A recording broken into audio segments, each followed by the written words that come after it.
very lucky today. We've got a special guest lecturer for you. Will Saunders has had what I would describe as a kind of portfolio career. He's moved through a number of successful editorial and production type of roles in the media, including a very successful career within the BBC. And Will has now moved on to private consultation, helping universities and businesses with their media challenges. So without further ado, I'll let Will tell you about the future. Thank you. Thanks very much. Can I just ask, are the people in this room, are you all interested in a career in the media, generally? Can I ask some of you, what are you studying? Can I ask? Journalism and creative writing. Journalism and creative writing. What are you studying? Media and publishing. Media and publishing. What about you? Mass communications, and then I have new journalism as well, and also media publishing as well. Okay. What is it you actually want from people like me in terms of advice? Do you just want to hear how I did it? Do you want to hear how to do it? Do you want to hear there's no money in it? What do you want to hear? What's most useful to you today? Go on. How you stand out. How you stand out? Yeah. Okay. How you... Go on. How you worked up the ladder to executive producer. Yeah, okay. Anyone else? What is it you want to know? Because I don't want to waste your time. Sorry, I know you worked in radio, didn't you? Yes, I did. So maybe how to get work experiences and stuff, how to approach Okay. companies for work experiences. All right. Anyone else got anything they really want to know today? The reality of the industry, what we as a student expect and what it really is. Great. Okay, look, I have quite a bespoke presentation that I do from time to time, and we'll race through that, right, as quick as we can. And after that, it might raise some questions. Hopefully, I hope it does, and it might raise some opportunities and some thoughts. And we'll talk about that after. And I will answer, and we'll make sure there's time. I'll answer every single question you have. And it can be about you, it can be about anything, but just bear with me whilst I go through this, all right? So, this is a presentation that I did for BBC Worldwide. I've done this for Spotify in Stockholm, and I've done this for a variety of other international broadcasters. And I've just taken that slide, think outside it. That was an advert that I put in Marketing Week, all right? And we did this to try and find a new lead to run a team, because most of the business I was engaged in was essentially around television, right? And very, very lucrative IP. Now, a lot of changes are happening in the business right now, but television's still an incredibly lucrative business to be in. And I didn't find myself in television because I really wanted to. It's just kind of how I navigated through what I did. So in terms of where you are now, I'm going to tell you a little bit about what I've done, and that isn't because I want to show I'm the big I am, but I want to show you how you can make best use of the opportunities around you, right? Now, I don't know how old you all are, but that's me when I was 20, all right? And that's the Reverend Jesse Jackson. Some of you do you know who the Reverend Jesse Jackson is? No? Okay. The Reverend Jesse Jackson was one of the most influential civil rights leaders in the United States, and very high up in the Democratic Party, close friend of Barack Obama, and I studied American Studies. That's my degree, right? I have a degree in American Studies. Completely useless, right? Has no vocational value whatsoever. I was just terrified that when I was doing my English A-level, that I wouldn't get a good enough grade to study English at university. And I really hated Middle English. I despised Chaucer, right? I'm sure I'm not the only one. And so I realised the only way I could get to study stuff I wanted to was try and find a culture where I wouldn't have to study anything that happened before 1700. So I did a degree in American Studies. And back then, very lucky, the local education authority paid for you to have your third year in the United States. So I studied, first of all, in Colorado for 5 months, and then in Chicago for 5 months. And because generally British universities have a higher standard of education than a lot of American universities, we were racing ahead of the American students when we were there. And when I was in Chicago, I was told you don't have to go to classes in the afternoon, right? So you can do what you like. And I blagged my way by writing, by phoning, to the big AM talk radio station in Chicago. There was an FM AM split. The FM was a dance music station. Back then, that was Bobby Brown.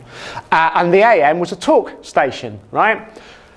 Their job was to make money. They couldn't play records because of their service license. So what they did was they talked, and they talked and talked and talked until the phone line started flashing, and then you had a show. And I worked with a cameraman from San Francisco called Art Cribbs. And Art was studying to be a priest. And in the time he had in between studying to be a priest, he ran this drive time talk show from 2 till 6. And at the time, the mayoral elections were happening in Chicago. And the mayor of Chicago is a big deal, right? American mayors generally, it's a big deal. It's a very powerful job. So they had a kind of divisive race for the mayor, which was between a kind of rainbow candidate and a guy whose dad was the mayor. And the job in hand when I was there was to get the vote out. Jesse Jackson came in every day for a week on the show urging people to vote, as did Minister Louis Farrakhan. And when you're 20 and you're the kind of, I think I was pretty much the only white guy allowed on the show, because they said because of my accent I could answer the phones because the audience wouldn't know if I was black or white, right? So that was a life-changing experience for me. That meant after doing that, I so wanted to work in radio. That was the big thing, right? I was 20 years old, got back to the UK, took me 3 years to find a job in what I wanted to do. In that time, I ran a warehouse for Burton's Menswear, and I ran restaurants, and I did all the shit jobs you're going to do, and probably do, just to pay to go through college, right? But I did make it to radio, and I got on a traineeship.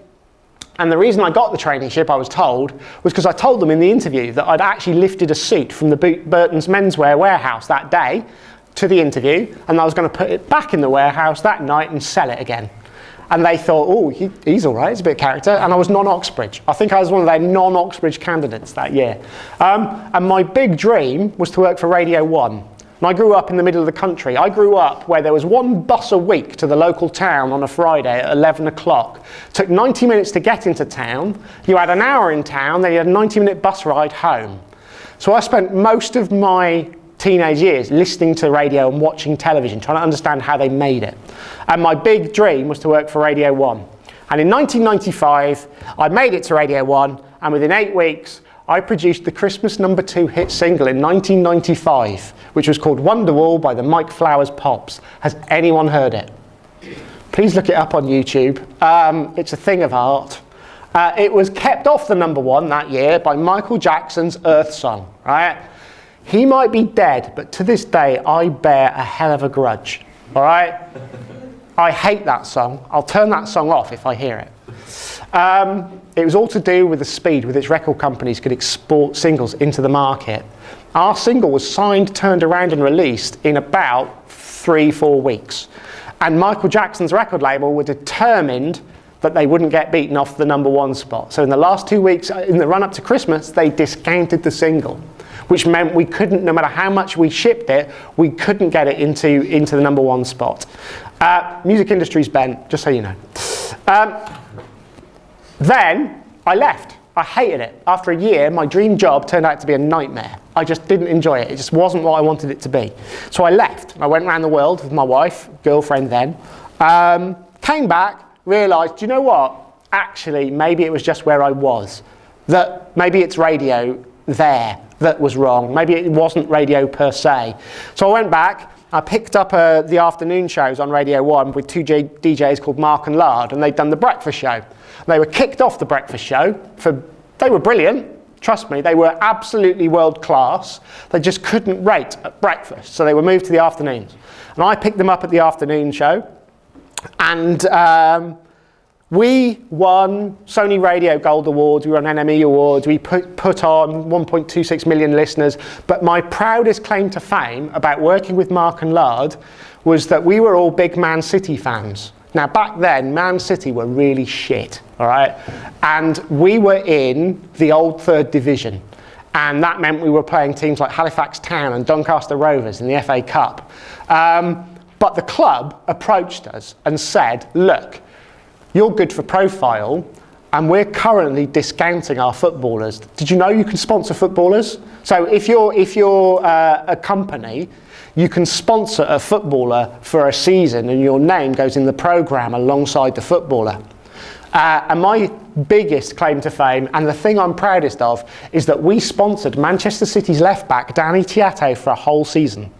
And every 2 weeks in the programme, Danny Tiatto was brought to you in association with Radio 1's Mark and Lard. I got so bollocked for that, because that was not supposed to be how you should spend licence fee payers' money. But it cost 400 quid, so why was I going to say no? Sometimes you do things you shouldn't do for very good reason. And I have a much better story now than like, how many years ago was that, right? But that's a great story now, and I loved doing that, and I don't care I got told off for it. A few years after that, I got bored with music radio because they tell you what to play. It's all programmed, and it's programmed now probably much worse than it was when I was there. And you kind of get in between. You get fixated with the bits in between the records rather than the records. And I loved music, and I was very lucky to work with some amazing bands and meet some amazing people. But in the end, it wasn't the music, it was the bits you could do in between. And that led me into another career, and I ended up in comedy. And I was a comedy producer for quite a while. And in 2005, I made a series with these guys. Do you know Flight of the Conchords? Yeah, you know who they are? Okay.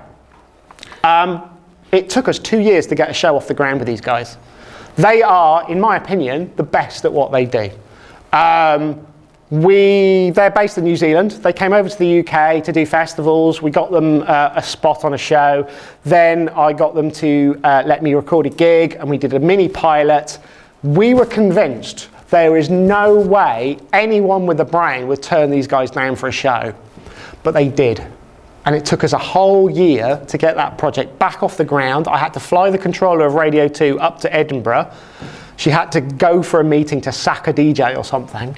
And then she came to the gig with me, saw them, and then said, look, whatever you want to do with them, go and do it, right? And that had been after a year of not getting anywhere with another radio network. It took so long to get this right, but because you believed in it, and because they're the most incredible talent, it was worth doing. So I ended up in comedy, first in radio, then in TV. In fact, I produced the biggest comedy outside broadcast from the Edinburgh Fringe across one night. I think it was like 70 live stand-up acts. We had a power cut. We had a comedian get all his kit off, so I had live full frontal nudity on television. And I had a stage protest, which meant that after that I decided I don't think I want to stay in television for much longer. Actually, what happened was I started to become aware of what you could do online. And around this time, things were starting to happen. Interesting things were starting to happen in terms of digital media. American website called Funny or Die. Does anyone know Funny or Die? Right, Will Ferrell, and they'd launched in the UK. And our problem at the BBC was that our feeder channel for all of our stand-ups was a radio network called Radio 4. I don't know how many of you listen to Radio 4, but the average age of the Radio 4 listener is somewhere around 55 plus. The average aspiring young British comedian is somewhere about 23 to 26. So there's a disparity there. So we pitched and won the chance to develop a comedy platform for the BBC.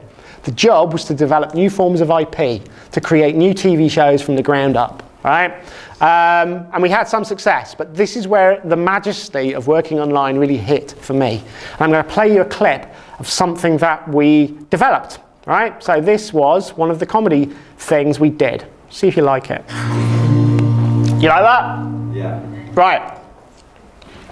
We developed what we called a Disaggregated Sketch show. That's written by these guys, the Dawson brothers. Amazing writers. They now do most of David Walliam's stuff. They do a lot of stuff for Jonathan Ross. Back then, they were aspiring comedy writers, and we also brought comedy writers over from the States to work with us. The theory being, you make a sketch show work by releasing it onto YouTube in miniature moments, then you pull it together as a whole experience for BBC Three, back then on television, and in iPlayer. We proved the short form part, right? We got over 1 to 3 million views for the Disaggregated Sketches.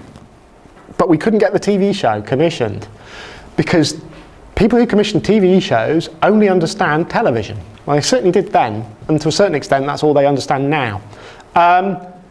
So you couldn't make this work because essentially the BBC was saying that the internet exists to develop television shows.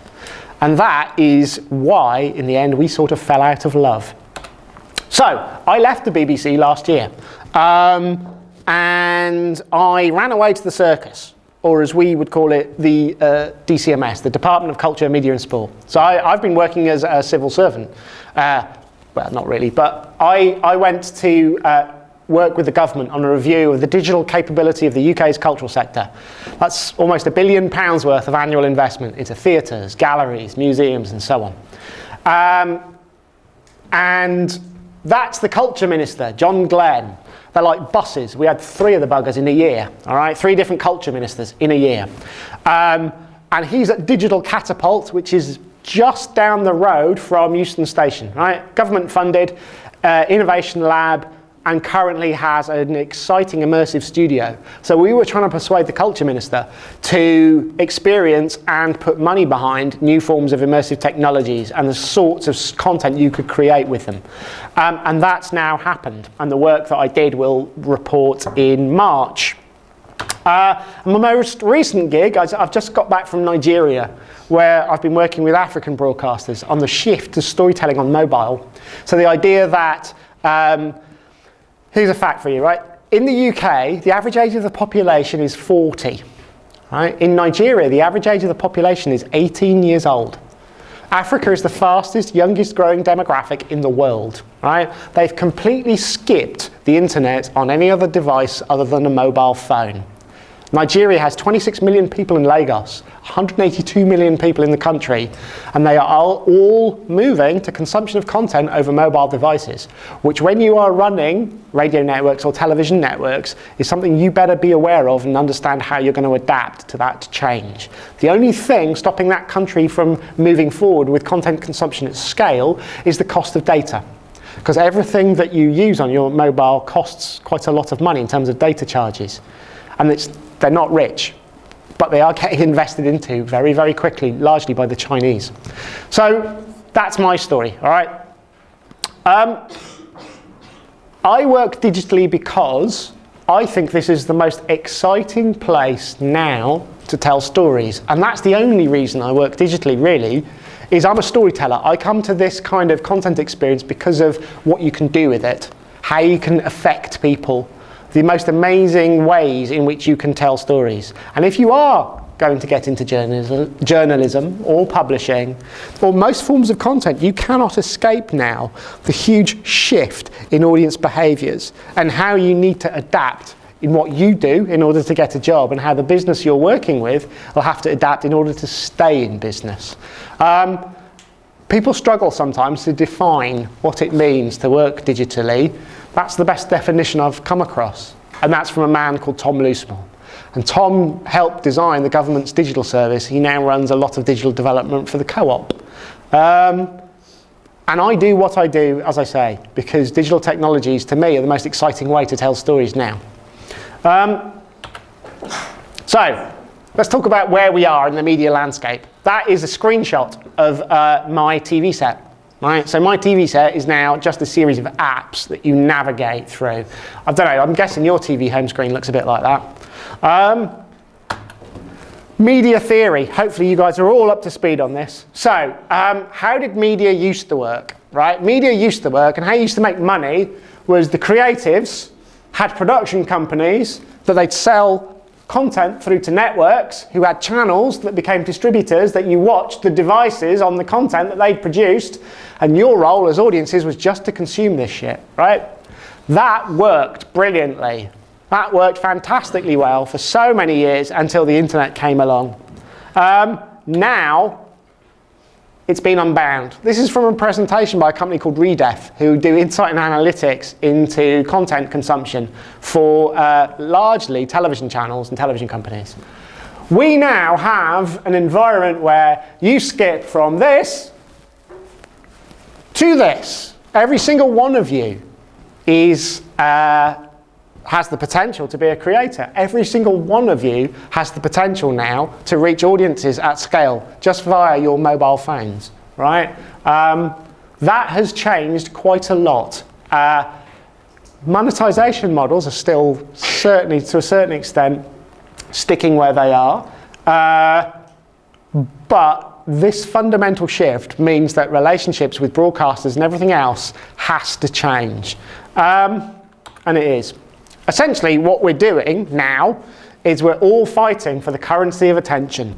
So your competition is no longer Sky or ITV or Channel 4. Your competition is pictures of cows photobombing horses in fields, right? Because we're all competing for the currency of attention. We all want to grab your attention and retain your attention. And the reality is audiences now are fragmenting, right? So what you have is a very healthy television business, still very robust, but generally very old. So most BBC TV content is watched by audiences over the age of 55. So BBC One, I think, has an average age of 60. So does BBC Two, even older, right?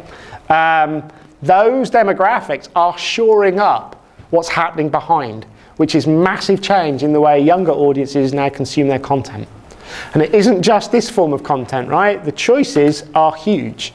So it's gaming, it's social content, it's all forms of content experience, largely navigated through by mobile devices, or if you're in the premium content landscape like drama, comedy, high-end factual, those are now global commodities, right? So, a case in point, have you seen The Crown on Netflix? Anyone seen The Crown?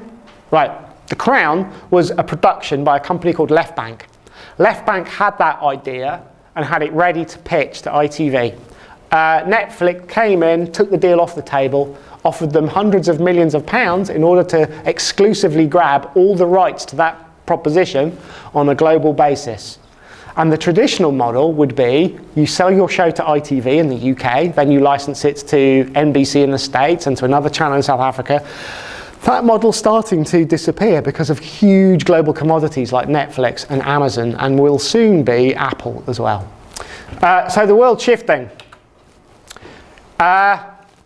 So where would you like to focus next if you think the world is shifting? What is the most interesting space to be in right now in terms of content creation? Now, I'm going to play something which is a little bit still future shaping. But this is the world right now of mixed reality. So the idea of immersive content, are you familiar with the ideas of virtual reality, augmented and mixed reality? You know what I mean when I say those things, right? The last guy talking there is a guy called Saul Rogers. Saul taught here. He runs one of the UK's most well-regarded immersive production studios. It's based no more than 6-7 miles from here in St Albans, right? This world is a very exciting and fast-moving world. I was at an event on Friday. There's about to be a government investment of £33 million into the creation and development of immersive content in the UK. It's rapidly growing. It's going to scale in all sorts of interesting ways over the next 5 to 7 years. If I were you, and I didn't know yet where I wanted to put my focus, I'd be looking very, very closely at this world. It's lacking people with high degrees of creative and technical skill set. It's already eating into some forms of entertainment, but at the moment it's viable mainly in this area, business-to-business stuff. But it's really interesting because no one knows the rules, no one knows what good stories really should be in that world, and it's all up for grabs, right? And I'm thinking, if I was your age and I wanted to do something, I'd want to do something where I knew I could probably run it in a couple of years' time. Telly, forget it. You've got a whole hierarchy to get through. Do it if you want to do it. I'm just saying, for me, that's a really exciting space to be in. Bear in mind, though, that the world of digital technologies and content moves really quickly, and nothing you think you know lasts forever, right? This is a very wise man. It's absolutely true. Digital solutions will last forever or for 5 years, whichever comes first. Everything you thought you knew, you didn't know a few years ago. You have to constantly stay over things that are changing, right? A couple of years ago, we all thought Snapchat was it, right? Does anyone think Snapchat's it still? Yeah? No? I don't know. I think as a business model, Instagram are about going to eat them alive. How you do this kind of stuff, how you stay ahead of the game, This is a platform we launched for the BBC. I launched this for the BBC, which is an innovation hub, and it allows you to think differently about how you tell stories, how you get analytics back from audiences. We celebrated our third birthday this year.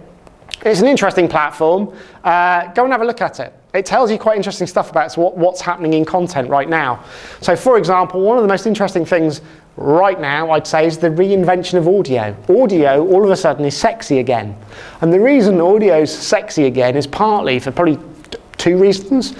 The first is because a lot of internet search is going via audio, Siri, Alexa, Cortana, that kind of thing. And a lot of the companies managing that form of tech are making that tech open source, so you can do interesting things with it. So you can do interactive stories for the Amazon Alexa. We made one for that platform called the Inspection Chamber. I don't know if you have an Alexa, or if you have this kind of stuff, but it's really interesting as to what you can do with them now. The other interesting thing about audio is podcasting, and how podcasting is changing a lot of what's possible, right? So stay over what's happening. Really keep an eye on what other people are doing, and have a look at the stuff on that website if you won't. I won't play the video. Okay, absolutely nuts and bolts advice. Just shit you should know, right? If you want to find a career in the media and you want to understand some of the interesting stuff that's happening, read books. Read books like Here Comes Everybody by Clay Shirky. Really interesting treatise on what happens when you democratize technologies. Read Creativity Inc., the inside story of what happened at Pixar, how Pixar got to be such a huge production house. They have a brains trust where they run their ideas through. They are a fascinating company. How do you get that successful? How do you never release a turkey? All right, Cars 2 was a bit iffy. The Tao of Pooh. The only reason the Tao of Pooh is in there is it's one of the best books I ever read, and it told me a lot about myself, right? And I'm just saying, read. You have to consume, you have to understand other people's ideas before you can really understand how to contribute in this kind of incredibly crowded marketplace. You have to read a lot, all right? Understand the market you want to get into. If you are thinking about journalism and the understanding of what's happening in journalism, follow Nick Newman. Nick Newman is a man with a brain the size of a planet who does a lot of interesting insight work for Reuters. Every year he publishes a digital news report for Reuters. Every year it's publicly available. Read it, understand what he's saying, so you can then work out how you're going to have a USP in the marketplace. Listen to the media show. Radio 4's media show is available as a podcast every week. If you want to get into the media, you have to consume and understand the media. Understand, if you want to work on the internet, Mary Meeker's Internet Trends report, issued annually, used by a variety of companies in terms of insight and analytics. Follow interesting people on social media, all right?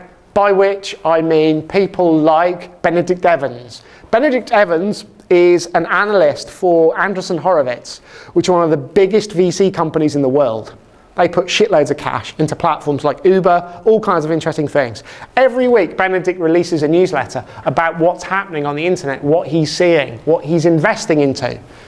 All of this is publicly available, right? You have to do your homework. You have to understand what's happening in the market. You have to digest. You have to understand things.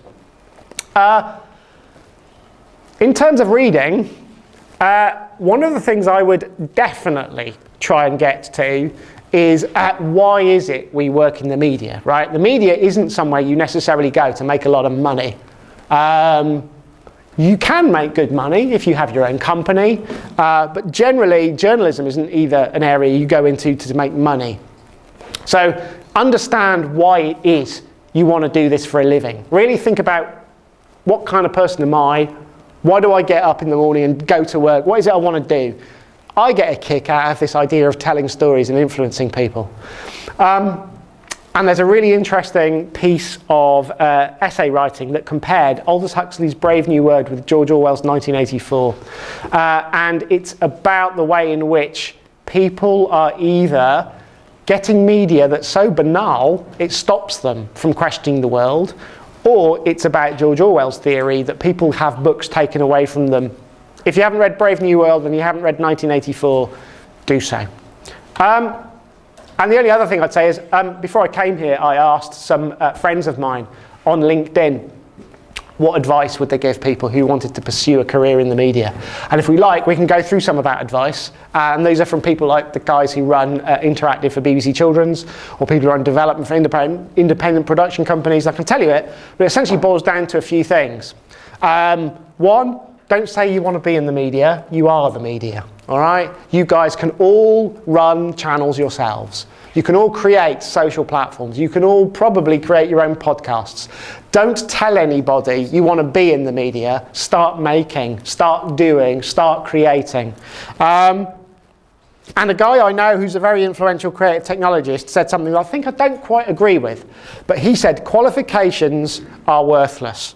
Your portfolio is invaluable. To a certain extent, he's right. When I used to hire people for jobs, I didn't really care too much about the qualifications that they had. I was much more interested in what they'd made, what they'd done, what skill sets they had. Case in point, I'm not going to employ anyone if you don't have a driving license. If you have to go on a shoot, I'm not going to pay for two of you, right? So if you don't have a driving license and you want to work in the media, think about it, all right? I also would like you to have a language, because quite often I can't speak a language, and I'm expecting you to if I want to do stuff in a foreign country. I also expect you to have a ridiculously high technical skill set, because there's no reason you can't do everything on Photoshop. You can't do everything on editing. My 11-year-old son is better editing video than I am, right? He makes videos all the time, right? So you better come into a room with a very high degree of technical proficiency. And most importantly, you better understand my business. You better understand and devour everything I've produced, written, broadcast. If you go to an interview and you don't understand what that company makes or broadcasts or does, no one would give you a job. And I'm only trying to be honest, because I know I've interviewed shitloads of people and not given them jobs. And their basics are so easy to get right. That's it. Now then, would you like to get into any areas I haven't covered? So the specific stuff that is about you and your careers, because we've got a bit of time. Do you want to ask some questions? I read on the StudyNet thing that you did something with Graham Norton. Yes. I mean, Matt. Do you want to know? All right. I gave Graham Norton his first gig when he was in very early on, and he worked with me on a radio show on Radio 5. And Graham and I got to know each other, and I ended up, when I was working with Mark and Lard, writing for his Channel 4 show for a day a week. And writing was a euphemism for actually doing research. So back in the dial-up days of the internet, around 98-9, my job was to find some of the dirty, pervy stuff that he would do phone calls about. So I used to have to research things and found things like I found men who were turned on by wearing radiation suits. I found men who were turned on by watching women's legs on a car accelerator, yeah, and push pedals. Anyway, I'm not proud of it, but I did it. And Graham's one of the nicest, most talented people you could ever wish to work with. But that's just a showbiz anecdote. Come on, what kind of advice would you like in terms of if you want to progress, if you want to choose the media as a career? What would be most useful to you? I've got a question. Because we've got students who study creative writing, and I'm wondering, is there some sort of target length of time of a piece of writing they could do as a screenplay for a YouTube video or something that they should aim for as, okay, this is my taster, my three-minute long dialogue or something? If you're interested in writing, write. Don't think about how the writing translates to another platform. Think about how people consume writing. I don't have the courage to actually type an internet browser again, so I'll leave it alone. But if you look at a piece of publishing software called Shorthand, all right, it's Australian-based publishing software. It's really interesting because I don't know how many of you read periodicals like Wired or Fast Company or any of the things online that are essentially kind of long journalism reads, right? Now the challenge with writing on and digital is people tend not to do a lot of long reading, you know. We are in the landscape of very short attention spans. But shorthand's interesting because it shows you how you can showcase very long reads with fascinating use of graphics, video and so on. But if you are interested in writing, pursue it. Pursue it for the love of it, pursue it for the skill of it, pursue it because it may give you enjoyment and it may ultimately lead to some form of being paid to write, but do it because you want to do it and have something to say. And I think that's the most interesting thing about the media as well. You need to have a voice, you need to have something to contribute. People who write tend to have that. People who write and want to write tend to have something to say, otherwise why are they writing? Any other questions? Anything, radio, telly, whatever? Yeah. I think most of us are on the same course, but our course sort of is very broad, so we do like lots of different stuff. So we do radio, we do film, we do animation, and I always feel like when I go for graduate jobs, etc., and I say I'll go for radio, for example, I had 12 weeks experience or TV, you know, and then I'm up against people that studied 3 years on that course. So I just feel like, do you ever employ people that have that broad knowledge of different transferable Are you all, skills? is it undergraduates? Are you undergraduate? Graduates. Yeah, right, okay, look. No one's going to look at an undergraduate degree and go, oh, you only did radio for 12 weeks. Oh, they've done it for 3 years. Most people are not going to look at an undergraduate qualification and go, I'm going to employ you because you did that. They're going to employ you because of what you bring to the table, what you did in your spare time. How many times did you actually then go and work on or help contribute to your local radio station? How did you get a podcast off the ground? How did you go and make something happen, right? It's not really about what you study. The media is much more now, it's really about what you've made, what you can do. I don't think there's anything that would stop you from getting a job if you've only studied something for 12 weeks. Because you have it in your gift to go away and make that thing in your own time. And if you haven't done it in your own time, if you've only done radio for 12 weeks and that's all you've got coming to the table, you may well get passed over for other people. Not because they've got more academic experience, because they may have something to bring because, you know, they were a runner at some radio station in the summer. Anything else? Yes? Yes. Regarding working experience while you're in the university, which would you think is more valuable in the employer's eye? Say if you were to run something of your own for like over the years when you're studying a degree, or working an internship for a few years in a bigger company, which would be more valuable in the employer's eye, would you say? I'm going to chicken out and say both. Okay. Whilst you're here, you should be doing stuff in your own time anyway, right? So when how many hours a week are you guys actually booked into lectures? Of let's say a 40-hour week, how many hours lectures are you actually having to attend? Like 10 hours. Right. So by my math, you've got 30 hours that you should be doing shit in, right? Obviously, you've got to do your study, your writing. If you want to be in the media and you're not using at least a third of that time to find something that relates to the career you want to have, then how on earth are you expecting to have a career? That may be the thing you can do yourself. So if you don't all have your own WordPress sites, why? If you don't have places where you can showcase your own video, why don't you? You should have.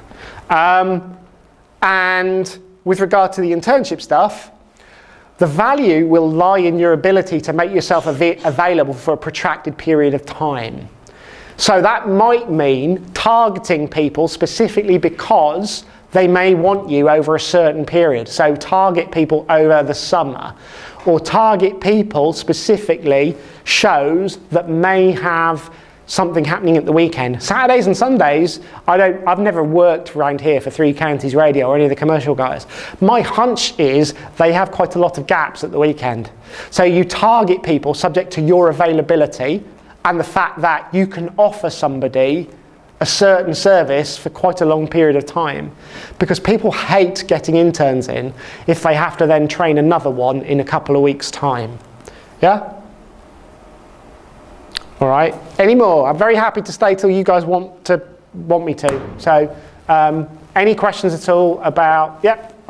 Whenever we talk about journalism, we often tend to talk journalism in regards to how to sell the story to the people, and journalism is often talked in relation to the money and the profit. But I want your opinion that in today's era, is journalism more tilted towards making money, or it's more tilted towards just selling the story and not really having any sort of social impact on the society, or just ignoring the social aspect or the social responsibilities? Some organisations have to turn a profit in order to stay in existence. In fact, most media organisations have to do that.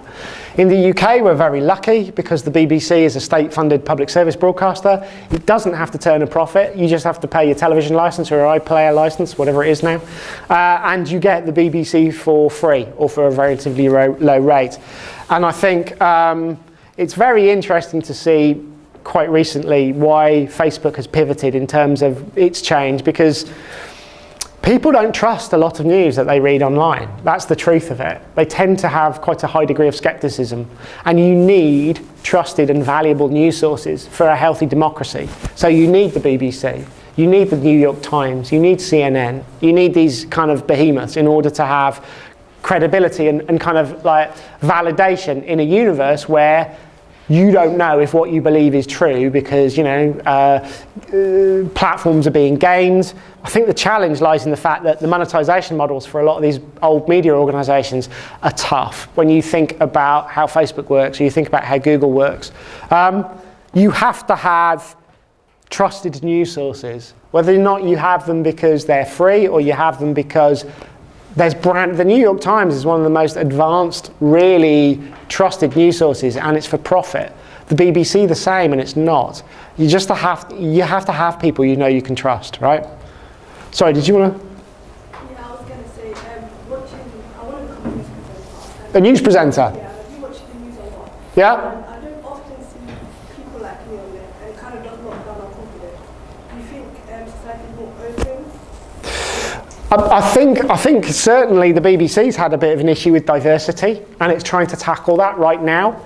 And I think there are certainly ways in, if that's your preferred career route.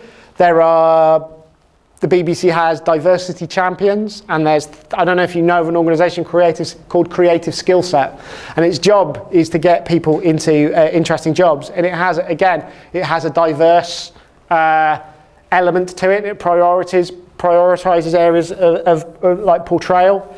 There's also organisations like the Mama Youth Trust, whose job is to get young, especially disenfranchised audiences from a class poverty point of view into the media. So I think lots and lots of work is trying to be done.